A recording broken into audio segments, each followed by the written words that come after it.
Artıq bir aya yaxın müddətdir ki, ölkəmizin bir çox bölgəsində olduğu kimi Qazax və Ağstafa rayonlarında da taxıl səpini davam edir.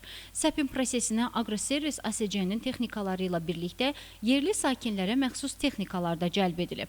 Qazax rayonunda 2025-ci ilin payız şumlaması başa çatıb. Rayonda 11.500 hektar sahədə taxıl səpini nəzərdə tutulub və hazırda isə 10.500 hektar sahədə taxıl səpini başa çatır.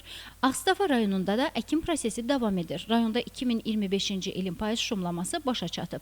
8500 hektar sahədə şumlama işləri aparılıb. Artıq aparılmış şumlama sahəsinin 5900 hektarında taxıl səpini aparılıb. Qeyd edək ki, ilk səpilmiş taxıl sahələrində suvarma işləri aparılır. Bu barədə Qazax və Ağstafa rayonlarının Dövlət Aqrar İnkişaf Mərkəzinin bitkiçilik sektorunun müdirləri məlumat verib. Rayonumuzda bitkiciliyin bütün sahələrində olduğu kimi taxılçılıq sahəsinə də xüsusi diqqət yetirilir. Belə ki, rayonumuzda bu il 11.500 hektar sahədə taxıl əkini nəzərdə tutulub. Taxıl əkini kütləvi aparılır. Bu dəqiqə hardasa da 10.500 hektar sahədə taxıl əkilmişdir. Bu yaxın vaxtlarda taxıl əkini yekunlaşacaq. Bu dəqiqə taxıl əkinində suvarma işləri davam etdirilir. İndi gördüyünüz bu ərazidə də suvarma işləri aparılır. Bildiyiniz son vaxtlar biraz quraqlıq keçir, ancaq buna baxmayaraq rayonumuzda suvarma işləri kütləvi olaraq aparılır.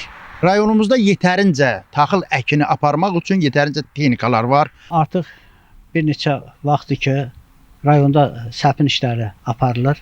Məlumat üçün bildirim ki, Ağstafa rayonunda bugünkü günə qədər 8500 hektar sahədə şumlama aparılmışdır.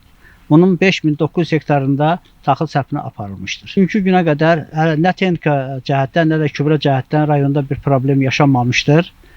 Fermerlərimiz lazımi gübrələrini mineral üzvü gübrələrdən istifadə edirlər. Ən çox da bu dəqiqə demək amafos gübrəsindən istifadə olunur. Bir də ki, üzvü gübrələrdən də peyindən verirlər. Mütəxəssislər həmçinin bol məhsul əldə etmək üçün fermerlərə öz tövsiyələrini də veriblər. Fermerlərimizə mənim tövsiyəm odur ki, əgər yüksək məhsuldarlıq əldə etmək üçün götürmək istəyirlərsə də mütləq taxılı gübrələrlə səpməlidir. Şumaltı gübrələr əsasən də amafos gübrəsindən istifadə etsinlər.